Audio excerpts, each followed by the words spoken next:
Okay, so I wanted to talk to you today about some ideas that have been percolating for me over the past 6 to 9 months, I would say, and ones that I've been sort of going back and forth on with a colleague of mine at Stanford, Sanjay Fallacy, so special thanks to him as well, though all errors are attributable to me. So the question in my mind has been about thinking about how we measure and conceptualize health inequalities, and whether the epidemiological tools we use, the statistical tools we use, actually have something to do with both the questions we ask and the answers that we get. Actually, the impetus for this came a long time ago, maybe 5 to 10 years ago, when Clyde Hertzman passed away without it showed me. Do I want to change the color? You tell me. Thanks. And he showed me some maps they had produced of developmental outcomes of children at 5 years old. They had mapped all 5-year-olds in the Vancouver area by buying out teacher time and so on. So this is not a sample of kids, this is all kids at age 5. And this is their communication skills by neighborhood in Vancouver. And the neighborhoods that are shaded in the sort of reddish brown are the neighborhoods in which kids are doing worse. So higher developmental vulnerability at the neighborhood level in neighborhoods shaded in the darker measures. And this was data from 2000, 2001. So as I said, this was all kids in each neighborhood, and so in order to have this unfold, they actually went to the neighborhoods, got buy-in from the parents, got buy-in from the schools, and when after they collected the data, they went back and presented the data to each community and said, here it is, here are your kids.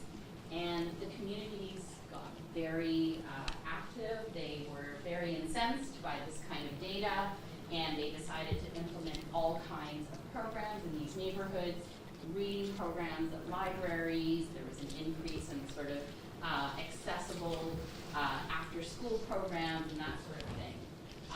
And so the team went back and remapped developmental outcomes about 10 years later, and here's 10 years later. So 10 years later, things got worse. And this is, again, neighborhood level data. So this is not about individual kids. This is about what's happening at the population level in Vancouver. And the story that Clyde told is that this was a period over which there was increased unemployment, increased cost of living, sort of more financial insecurity and instability, and that those kinds of dynamics simply overcame any grassroots efforts to implement specific programs. I asked him, why haven't you sort of tested this or published this? And he said, well, we kind of haven't figured out how we would do something like this. It's population level data. It's not a hypothesis that's easy to explore. So, you know, it rests aside, but I often refer to these maps as a way to sort of point students to the idea that social determinants matter so much that they actually can't overcome some of the things that we spend a lot of time doing in public health specifically. Well, you may have heard recently about this study in which they, some economists looked at mortality rates, again at the ecological level, so not individual level estimates, ecological estimates of mortality rates. And they found that unlike its peer nations, the US, and particularly whites in the US, experienced an increase in mortality over the period that other nations experienced a decline. And much has been made of this study. People like Andrew Gelman at Columbia have said, well, actually this didn't account for trends in age distributions, and therefore the effect would be mitigated, and so on and so forth. And I forgot to mention, so the authors sort of said at the aggregate level, it looks like, if you look at the trends, the cause of this increase in mortality can be attributed to a few factors. They mentioned poisoning, suicide, and liver disease. And so, again, the idea is that people have kind of gone back and forth about the study and its validity and so on. For me, what was most striking is something that Angus Deaton said in a Washington Post article, which is that he actually got rejected by JAMA and New England Journal when he submitted these findings to them. And he said the response is kind of like calling the fire department to report that your house is on fire, and they say, well, what caused the fire? And you say, well, I don't know. And they say, well, we can't send the fire brigade until you tell us what caused the fire. And so for me, one of the striking aspects of this article in particular is that my take is that I think we have a real discomfort in medical journals and epidemiological journals with understanding ecological or exploring ecological phenomena at the ecological level. And so I think the Vancouver neighborhood story and this mortality rate story is in part a story of not having the tools to articulate and explore phenomena at the population level. That we have strayed away from that in some respects in our field. And I think it's led to challenges in understanding what's happening at the population level. So my central thesis is that epidemiology has a sort of ambivalent relationship with ecological hypotheses.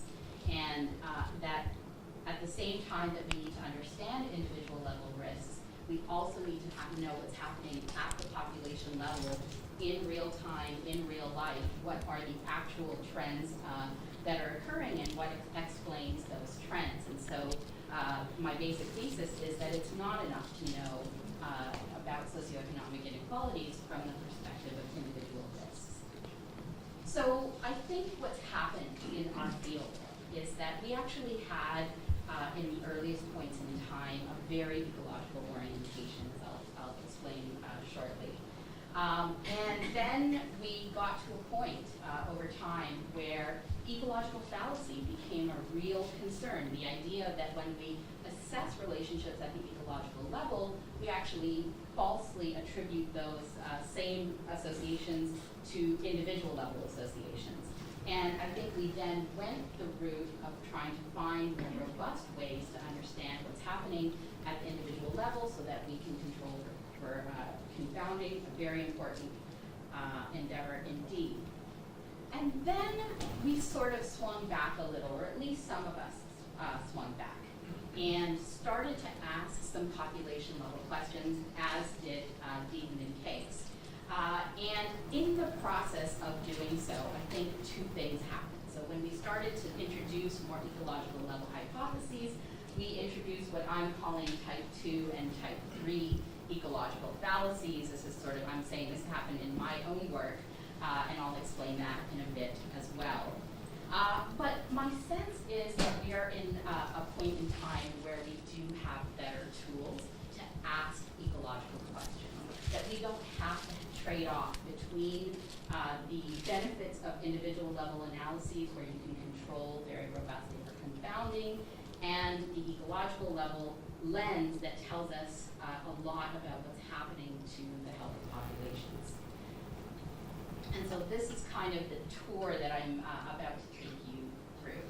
So the first point is that I think we did have early ecological roots. And if you look at the work of people like Engels, indeed the idea behind this kind of work is to understand whether mortality rates, health at the population level was different in industrial cities than it was in the English countryside. So he wasn't looking at what was happening to individuals, but instead whether places had different kinds of health status. But over time, as I said, we have, I'm jumping ahead quite a bit, but over time I think we've really been sensitive to the idea that it's not enough to know what's happening at the ecological level because we simply don't know enough about how that translates at the individual level. We simply have too much confounding if we stick to the ecological level to really get a good sense of what's happening. And so we got to this point where we switched our lens from ecological race to understanding what was happening in terms of individual risk. This is one of many Whitehall studies. This one is about the risk of reporting more sickness absence by grade of employment amongst Whitehall employees, and you can see that the adjusted individual risks show that there's this kind of gradient effect by employment grade, so an inverse relationship between employment grade and sickness. And again, the benefits of this kind of lens is that you can look at these rates adjusted by a multitude of confounders. So you don't have to stick to a level at which you can't control for alternative explanations. And I don't need to tell this audience, because you have some of the gurus here, that we've actually gotten even better and better in the field, thanks to people like Jay, at explaining not only confounders that we can observe, but also ones that we can't observe. So our inclination for understanding causality, for calculating causality as robustly as possible has really, really skyrocketed. And I say this not just because he's my friend and I'm here, but very much so because of people like Jay and others in our field who have helped us along with this. My argument, though, is that in this process of going from understanding ecological burdens to measuring individual risk and increasing the attention on causal inference, we've actually shied away from ecological hypotheses, that our hypotheses have become intrinsically about what makes individuals vary, but not what makes populations vary. And during the last 10, 15 years, I would say, so during the course of my PhD and the earlier parts of my research, I started to become interested in these ecological relationships. And I think one of the things that struck me most was the 1995 paper by Lincoln Phelan, where they say social conditions are a fundamental cause of disease, and you see socioeconomic gradients basically everywhere you look, but the steepness of the gradient and so on, the positioning of the gradient seem to vary across societies. So for me, a really important and interesting question was what makes these gradients vary across societies? And I think because I'm Canadian originally and was in the US, I started to sort of think about how social conditions may operate differently depending on societal context, even in two societies that are fairly similar, at least in many ways.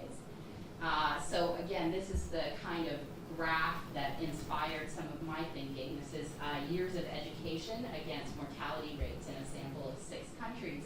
And you can see both the slope of the association between education and mortality rates differs, as well as the position the mortality rate returns to any given level of education. But people started asking these kinds of questions. What's happening at the population level that's differing across societies?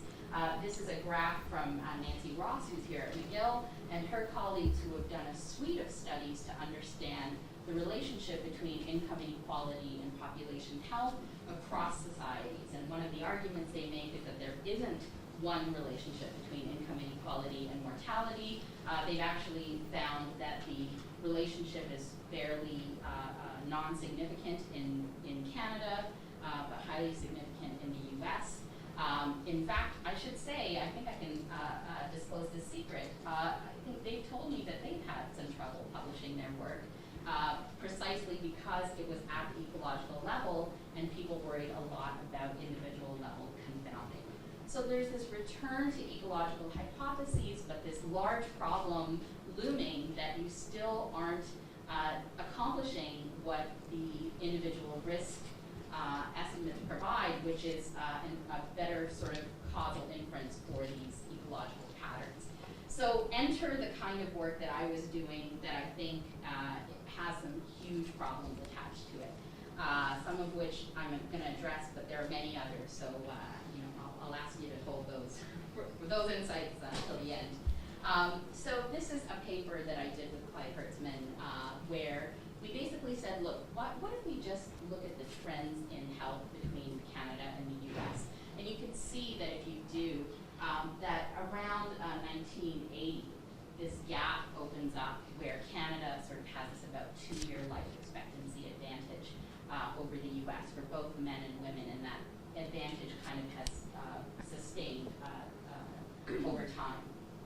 And what if we try to explain why those ecological population trends are in place? Why does Canada have a health advantage over the US? And we said, okay, well, let's start with the things that we think normally explain population health. So things like economic growth, unemployment rates, and so on. And let's look at some of the alternative hypotheses that are out there at the time. Income inequality in particular was a prevalent hypothesis. So we literally did this comparative case study where we just said, here's this graph, and here's this graph, and here's this graph.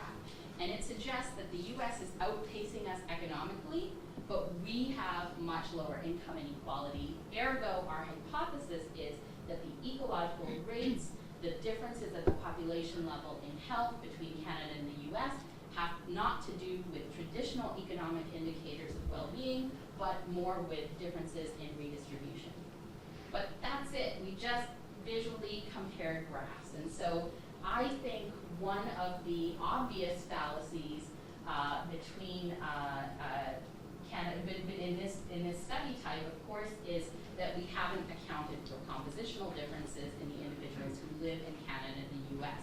This is purely an ecological description of what's happening at the national level, with no account for what's happening to particular individuals and the source of composition as a source of difference between the two countries. Well, then my colleagues and I graduated to other analyses using survey data that was comparable across the two nations. This is a study we recently did where we looked at differences in the socioeconomic gradient of obesity in Canada on the right-hand side of columns and the US in the left-hand side. And the top graph is obesity by income quintile. The bottom is obesity by education. And so in this case, we're now looking, these are prevalence ratios, so we're now better able, using survey data, to control for some of the individual compositional issues. So we control for a variety of competing explanations, at least observable competing explanations. But then we kind of waved our hand and said, well, you know, Canada has less steep gradient in obesity than the US. And lower levels of obesity, and this is because of X, Y, and Z potential policies that are different between the two countries, but really said virtually nothing specific at all. So my type 3 fallacy here, which also applies to the previous paper, is a bunch of hand waving about what it is at the ecological level that's happening, but with nothing specific to say. So the place that I think we're in right now is one where we actually don't have to do such a bad job. I probably did a particularly bad job, but I think in general, the idea of how we approach ecological patterns can largely be improved by a suite of methods that aren't necessarily new, but I think some of them are certainly new to epidemiology. And so the economists in the room will laugh at the idea that these are new, I think. The first is not new to any of us, which is the idea that you can study specific policies using difference in difference analyses. And this is just a schematic from a paper that we have under review at the moment that reviews a bunch of population methods, where we look at the idea that difference in difference essentially allows you, through taking the difference between an intervention group and a control group, to understand what's happening to patterns over time by essentially picking a control group that's comparable and using statistical techniques to essentially difference out the effect of some particular policy intervention. So we're getting two things that are better than the type 2 and type 3 issues that plagued the ecological comparative case studies, which is A, you can control for confounding, and B, you can test the effects of specific policies. Recently, however, people have started to think about whether difference in difference actually gives us the purchase that we would like in terms of giving an adequate control group. So the idea with difference in difference and the idea with the Canada-US comparisons is that to some extent you use your own logical brain to pick a control group that seems to be relatively similar, so seems to be relatively comparable. In the case of Canada and the US, we make the argument that these are countries that are economically similar, both ethnically diverse, their immigration laws changed to accept non-European immigrants at roughly the same time, blah, blah, blah, blah, blah. And the same is true with typical difference in difference analysis, which is that you tend to pick a control group that you think is comparable and can serve as an adequate control. You control for confounders therein. In this technique, the idea, in synthetic control technique, the idea is that actually you hold your control accountable empirically to being a control. So in this case, the idea is that you take not just one control group, but all available control groups. And you essentially do a weighted average of all available control groups in order to create a more robust control group for your intervention. And the key difference is that in the case of synthetic control, you actually weight your sample not only by sociodemographic characteristics, but also by predictors of the outcome. So risk factors for the outcome are an additional step in establishing the control. This comes from work that was done on tobacco legislation in California. So on the left-hand side is the rest of the US unweighted. So this is if you were to use sort of a typical difference in difference, this is the difference you would see. And this is when you use the average of all available states and you weight by sociodemographics, but also risk factors for, in this case, cigarette tax sales. And you can see the difference in the trajectories that occurs when you actually use a control that is a better control for your sample rather than all other controls. So the other impetus for this synthetic control method is the idea that actually there's not always a great control group to be had. So in the case of California, people say, well, California is just an odd place. What state can we really use that approximate a control group for California? And so this method actually allows you to construct a control group using weighted estimates that more closely resembles a good control for your intervention population. So we have a paper that we just finished up in which we looked at both difference in difference and synthetic control techniques as a way to understand what the effects were of the 1990s welfare reforms in the US on the health of women who would be, I should say on the health of women that were, our hypothesis was that the health of women that were affected by US welfare reforms would have declined post-welfare reform era. Our issue was that we actually didn't have data that both told us whether you were subjected to the welfare reform and had health outcomes on those women. And so what we did is construct a cohort of women who would be most likely to have been exposed. And those were people who met the income cutoff and were single women who were the most likely to be, receive welfare reform. And what we did, again, at the population level is examine what happened to that cohort of women before and after the welfare reforms relative to the cohorts of other women before and after the welfare reforms.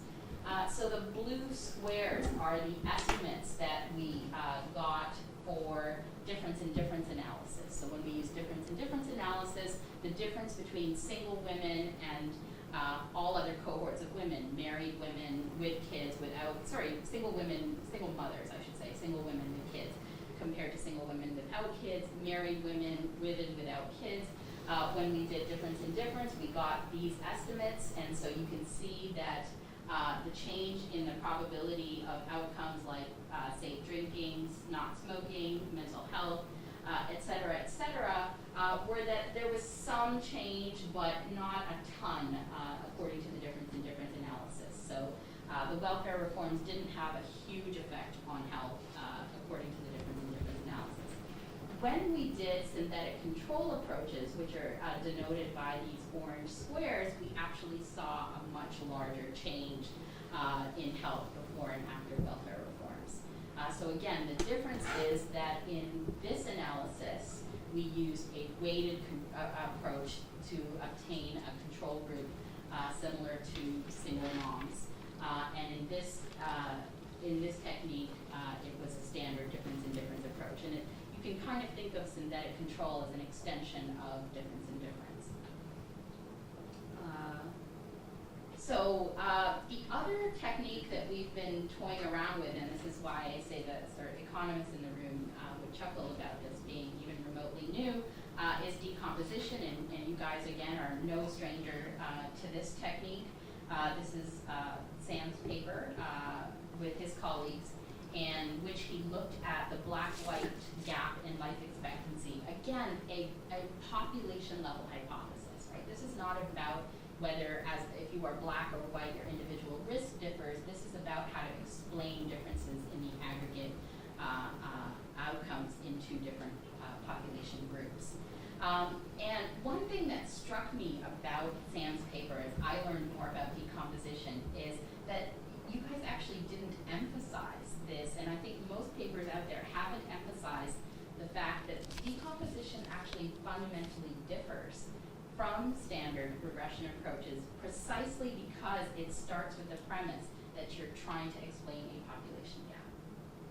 And then you use the analytic techniques to figure out how much each factor accounts for that total population level gap.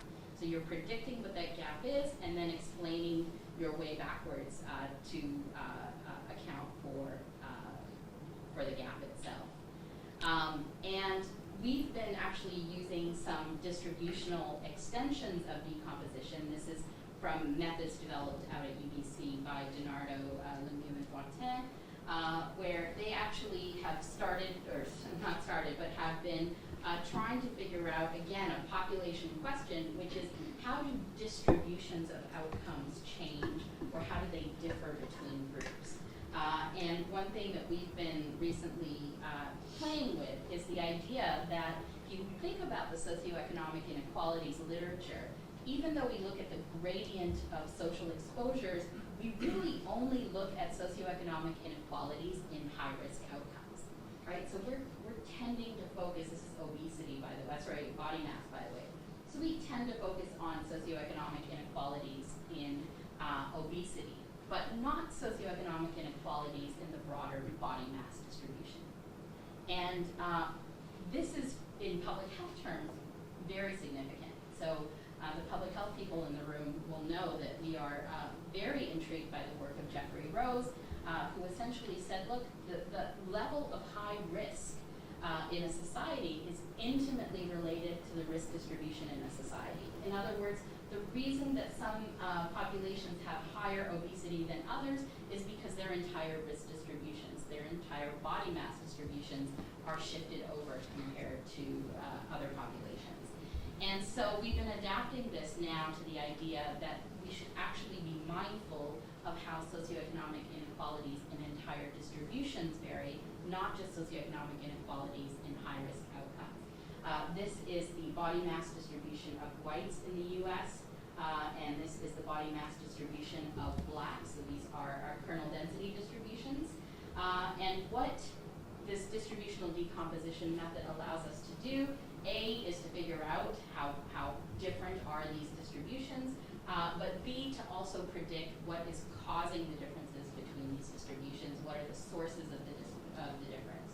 And in this graph, you can see, this is where we are. We've labeled this what to call this. So the idea is that decomposition actually allows you to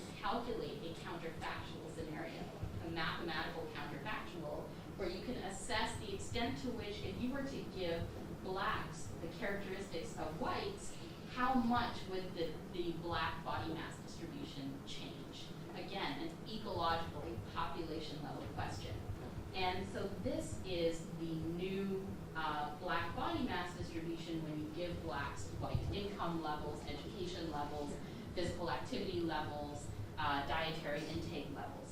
So this method actually allows you to say what is happening in an alternative world at the population level. And for me, I actually think these graphical representations are quite valuable, even for sort of public dissemination and policy dissemination, that this actually is a nice way to show what the predicted impact would be of particular interventions.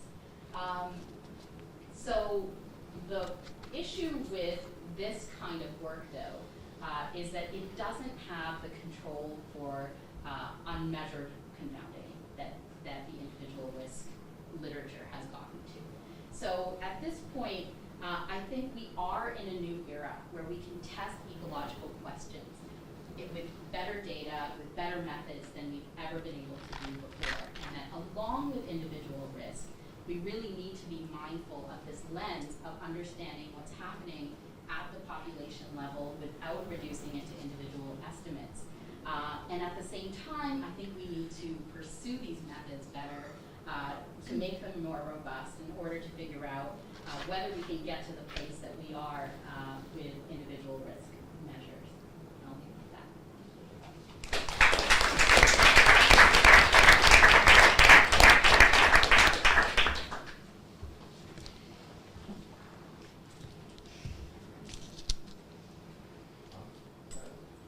That leaves a lot of time for discussion. So, anybody want to get the ball rolling? All right, I'll ask a question. There you go.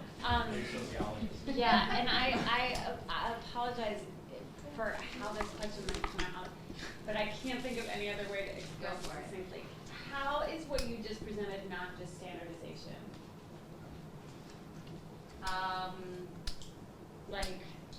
I mean, maybe it is, and we should do more of that, and that's fine. But I'm as the person who teaches the demographic methods class here. Is what? Standardization, like we I do. know that term, so. Yeah, I Oh. actually would deal with Okay, so in my Yeah, I know the maybe term, but I have tell some me what former it is. students. Yeah. To take Yeah. it I'm teaching a class next semester, so 626, where we talk about age standardization, where you apply the age distribution of one population to another to see sort of what the crude death rate would be, for instance, in that population. And if they had the age distribution of this other population. And I spend a whole lot of time talking about this in my class because I think it's a real fundamental way of getting at some of these underlying compositional and distributional differences. It is technically different than decomposition. But so I'm wondering if what you're talking about is like a multivariate standardization. It's certainly multivariate. So decomposition is much more like linear regression in that way, that it's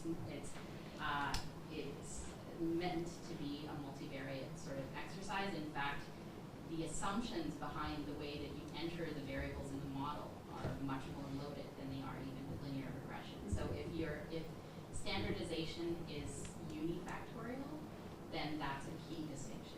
Yeah, I mean it's usually. No, but that's for the average, right? Standardization is to get the average rate in blacks if Yes. they have this distribution, but she's doing it for the entire distribution, Though, is it different than? the whole shape of the distribution. If But you do it would- for mortality, then that's the same, comes out to the same, right? Yeah, We're that's the talking about question. Right, mortality. for continuous factors. So is it the same that as decomposition of two levels? Like if it wasn't the district, like the Oaxaca, fairly type variance? Well, there are different components of that. One is about like the differences in the sort of means of the x's, right, which is what you're talking about. But there's also then, which set of Yeah, coefficients do you use? Like, are the white coefficients the right one, or the black one, or some pool? Yeah. Actually, I think a big difference is that with the denial of mortality like reweighting type methods, you don't impose that linearity and outcomes assumption. Yeah, the it's not outcomes don't parametric, need to be that's- linear in there. So if you do an OACA type decomposition, you impose that. The other thing with OACA is that you can actually figure out not only whether the differences in outcomes are attributable to differences in risk factors, but also to differences in the effect of those risk No, factors. you can't. In OACA? In OACA, you cannot. Because that's up to normalization. You change the omitted variable, you change the constant, and you will get completely different results. You can't do that. So what are the three components, the coefficient? So you can ask about the difference in the coefficient vector as a whole, Yeah. and then you can ask about the differences of various subsets of the covariance. But you can't say it's different because one set of the Oh, yes, but for the whole set. we For the can whole ask set that. you can. Yes, sorry, yes. for the whole set you can. But that, I don't think that's true for standardization, right? Well, yes, because if you go back to your graph, right, Which one? the last one on the like, if you just use age and reweighted the age distributions, like let's say then in your lower graph, that difference between what to call this and I guess white in this case, that would be the efficient, the analog to the stuff that's attributable to the parameters, right? That's the difference that's attributable to the conditional distribution of BMI given the characteristics, I see. right? So are we just doing this now then, each BMI category at a time and then smoothing over those estimates? Is that what's going on? No, what you do is you take all of the controls that you have, whatever controls you use, which are probably a large set, right? And then you reweigh those controls to look among blacks as among the white distribution, and then you just, you just do it like a histogram or some non-parametric estimate of the density, right? Which is, so in that sense it's smoothed over a little bit. Yeah, Right. and you can sort of smooth as much or as little as you want to, and you can actually bring in the tails as much or as little as you need to, depending on whether there's enough point estimates at the tails to make a reasonable inference. So I just want to say, I think it's a very nice tool to go that way, but I think people need to be very careful about the causality assumptions that are behind it, right? Like, there's like a little bit of a tendency that happened in Yes. OACA for a while, that people were running OACA decompositions like crazy, forgetting that these are like very strong causal statements embedded into those. So tell me about where the line is that you would draw compared to, say, a standard regression. Well, you have, for the OACA decomposition to work, and that's going to be similar to these, except different, of course. But you run a regression, and the coefficients in those regressions better be causally interpretable, right?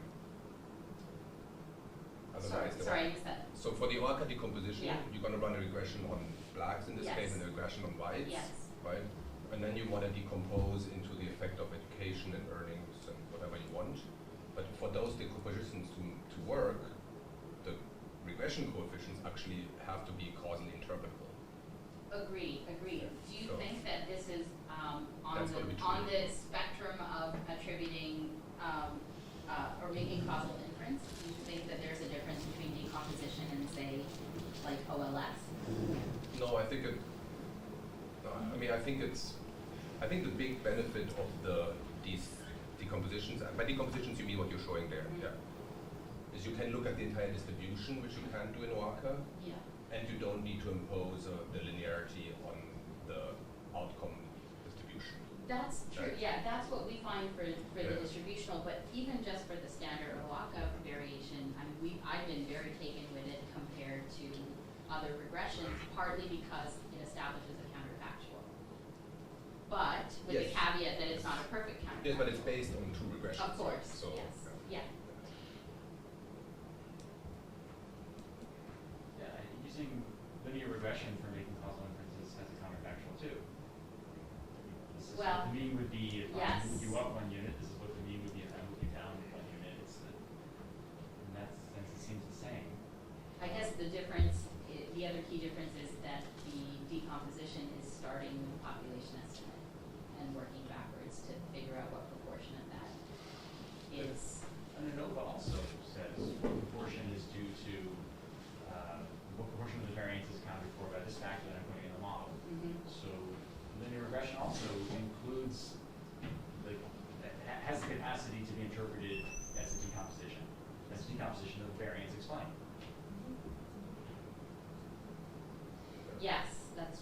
we don't tend to use it that way, but yes. I mean, in epidemiology, we don't talk very much Right. about variance explained, but I think in the social sciences, That's they true. always report an R-squared. Yes, we're not R-squared in Yeah. yes. So all of these are similarly descriptive in terms of accounting for portions of variance. Yes, yeah. Which I fundamentally don't have a problem with. I think we need lots of this work. I'll just put that out there. I don't think everything has to be.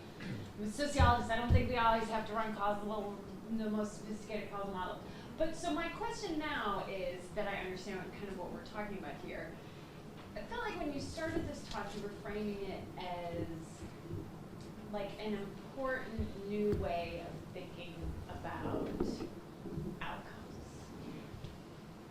And so as a sociologist who does a lot of macro-micro linkages, which I think of as, the macro is what you mean by ecological. I guess in epidemiology, are people just no longer thinking about these contextual factors, or are you thinking that we just need to understand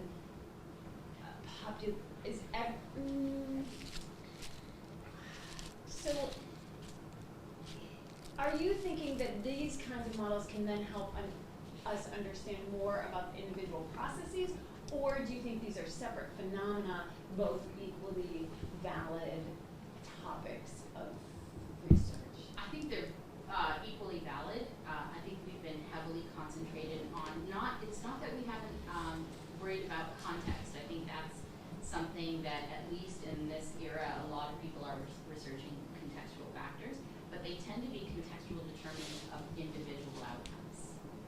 And the point I'm making by ecological is that we haven't been concerned with population level ecological outcomes.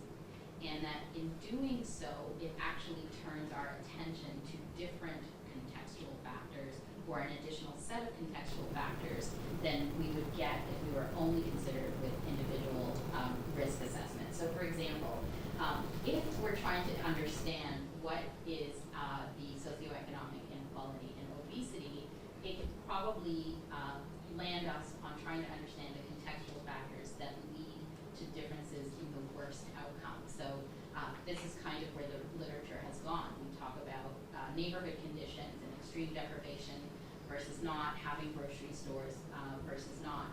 But if it's the case that the entire body mass distribution differs, there's something to be said about understanding what the basic structural inequality is between two groups. So there's something causing inequality even below levels of obesity. The other thing is, in public health, we have a tendency to culturalize and behavioralize differences between racial groups in high risk. So obesity differences are caused by cultural differences in diet and so on, and then public health interventions unfold that go into communities to teach them, better health behaviors and so on. But if it's the case that actually the whole body mass distribution differs systematically, it's difficult, and moreover, it's the case that different covariates explain differences between blacks and whites differently at different points in body mass distribution. It calls into question just this detail as the lens through which to understand what's systematically differing between blacks and whites in this case. So how does quantile regression fit in there? So quantile regression gives you the individual risk estimates at each quantile, whereas this actually says here is the group level difference between blacks and whites. So this is a density, right? So this is the proportion of whites at this point in the BMI. This is the proportion of blacks, and this is the difference, and this is the difference we're trying to explain. Quantile regression gives you an estimate of individual risk at each quantile of BMI. So it does the same thing as linear does at the mean, except for different points in the distribution. The whole distribution, which I You could do it, yeah, you could absolutely do it for the whole distribution. It's just that what you're getting is a relative risk. And here, you're getting an estimate of the proportion of difference of the total population difference.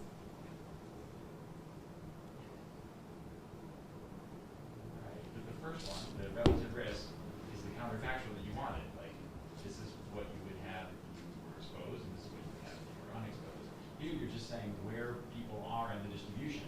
A lot of people at this point. But this is telling you what we would have if you were You would have a exposed, chance yes. to covariate pattern. Yes. Yeah. And it's telling you that at the group level. It's about the covariate pattern, exactly. That's the distinction.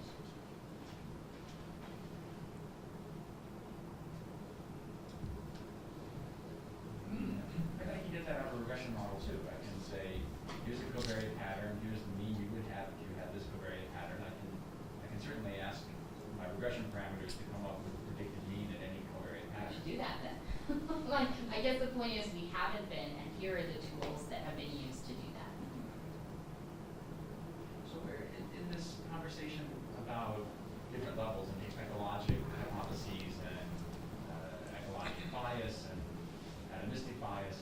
I thought in epidemiology 15 years ago, they decided that the solution to all this was multi-level models. So, You haven't talked at all about no. multi-level models. So multi-level models essentially landed us at understanding how contextual factors affect individual outcomes.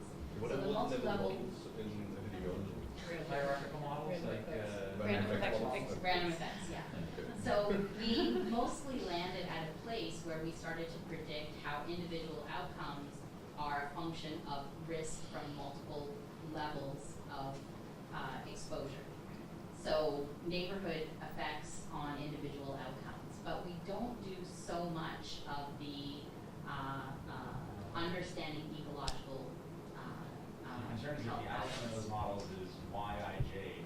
The Yes, outcome it's for person IJ, not and I, j, yes. Right. Or not YJ, yes, it's YIJ. You get between clusters inference as well. You can still say like this is the effect of this is. You get variance, yes, so you get variance at each level, but we tend not to interpret that as understanding the predictors of variance. So again, your complaint is what people do as opposed to what the model can do. It's the way it's typically used.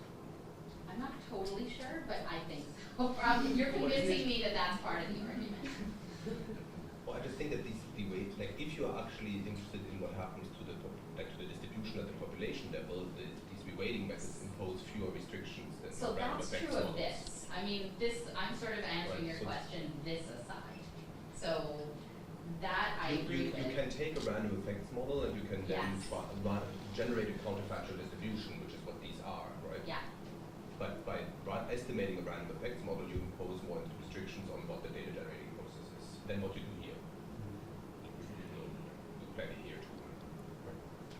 but aside, if you take out the distributional perspective, your questions would hold, right? Like, so is that true of this and this, et cetera, et cetera? Like, are we getting any more purchase from these than what you're suggesting we could get from a basic regression? That's essentially your question, right? Yeah, I mean you're doing matching here. You've identified a control group and you're getting a matched estimate. You're playing with different control groups here, or reweighting your control group. I mean, you could do matching propensity scores or something like that. Right, Also so that's matching estimates. individual level matching. This is group level matching. So this is about what's happening in the cohort. So that's the one difference between this and individual level, like propensity score matching, is you're actually matching at the group level. So it's about the covariate, like you said, pattern rather than the individual level match.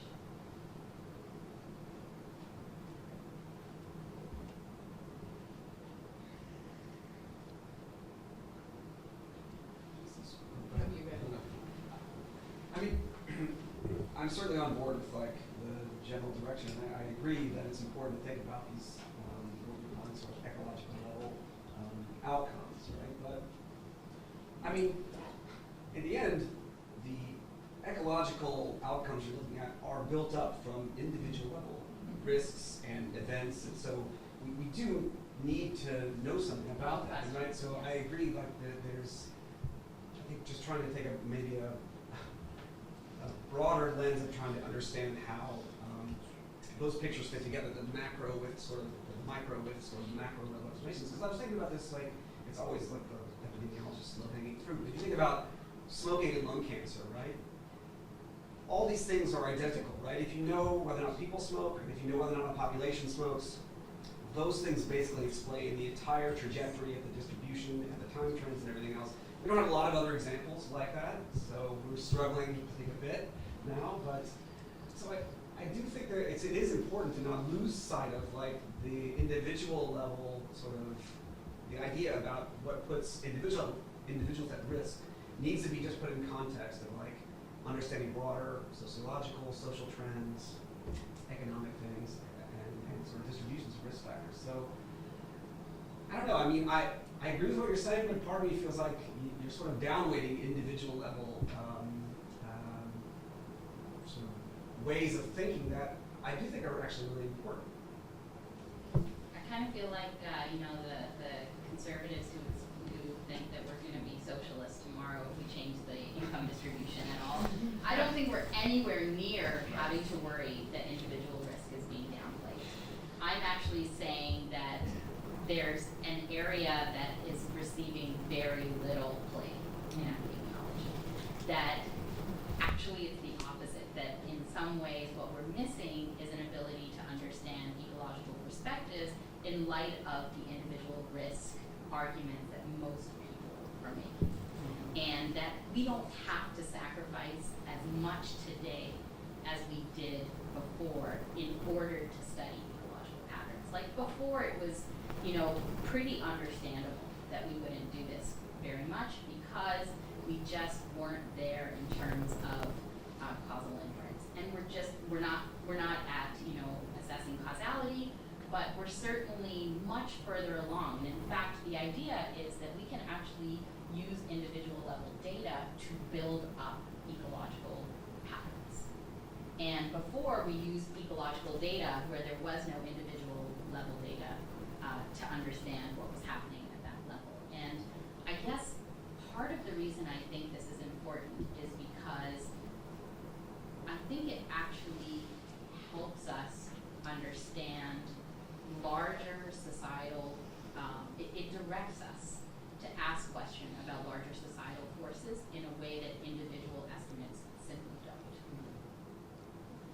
That's kind of where I'm going. Again, like the idea is yes, we're not totally acontextual in epidemiology. We started figuring out like how do neighborhood conditions affect people and so on. But this is like a question about a broad structural inequality that we don't touch in epidemiology. We don't really get into that very much. And I think this kind of stuff brings those hypotheses forward. I think that this is what I mentioned about the causal assumptions earlier, right? You can't do this without having, and I'm totally on board with that, but you can't do this decomposition exercise that you're showing us on the board right now without actually buying into a causal Yes, model on the agreed, axis, which is agreed. where Sam's Agreed. kind of comment comes in, right? So that Agreed. only works if you think you actually understand something about the data generating. Absolutely, and actually, this is my sort of thing, is that, we have to figure out better ways, for instance, account for unobserved confounding in order to make these kinds of methods take us further. And we're kind of actually playing with that right now, whether in the OAHCA context we could do that.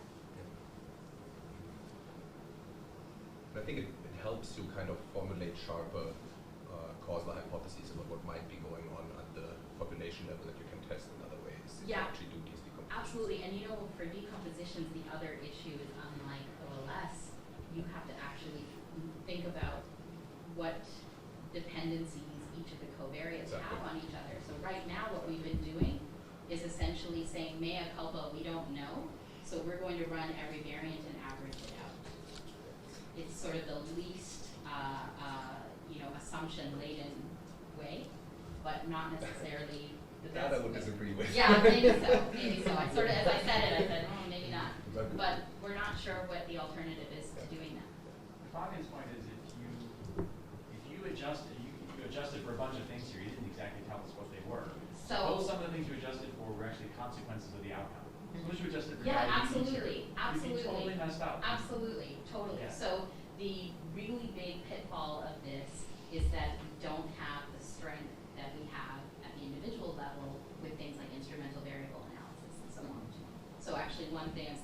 one thing we're trying to figure out is could we incorporate those kinds of methods into a framework like this.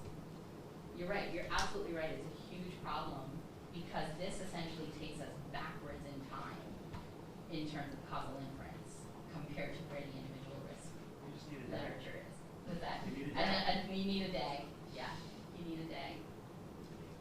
So. I'm sorry, Do we it had a after question basic for a graph. while. Second? A directed acyclic It's graph. okay. I mean, I think it's related to a lot of these. It's just, you know, I still, it is sort of, I'm not quite sure what we're gaming in terms of what's really needed here, and especially, I think it pulls on a couple different, you know, sort of, so if you count these differences in the distribution, individual characteristics, the distributions look more similar, right? But A, you're still kind of, there's at this, you're still, I assume, and again, I don't see them, what you're controlling for individual characteristic differences.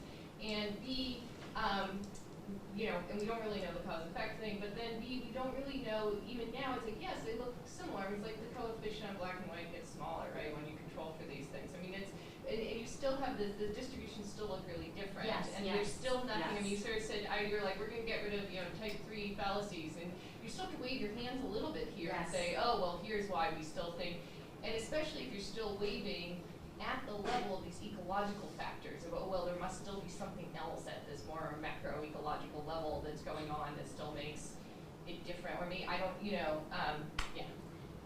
So, sorry, I didn't say much about what I control for because it's the most boring part to me because it's the same things that everyone controls for when they analyze obesity, income, physical activity, diet, etc. We didn't do anything particularly novel in this case in terms of what we controlled for.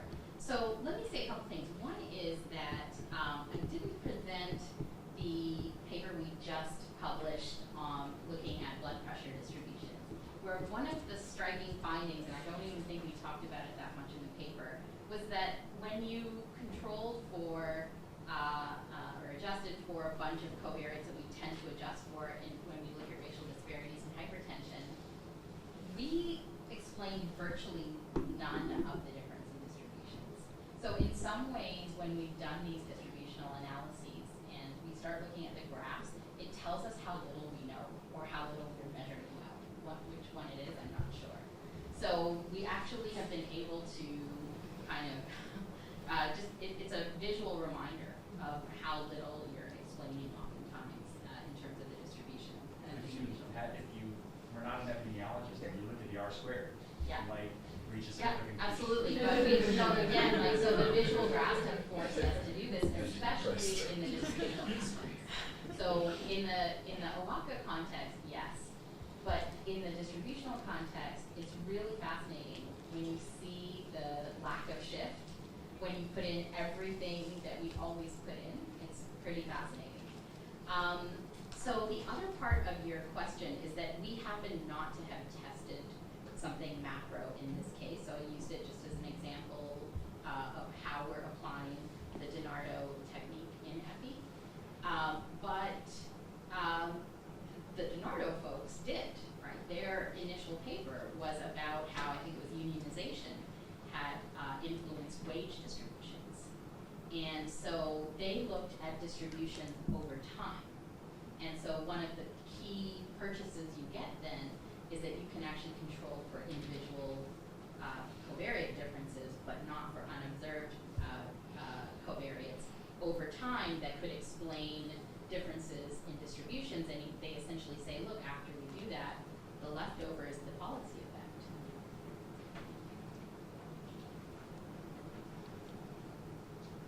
All right, well now we're after 1 o'clock, so have a good discussion. Thank you very much. Thank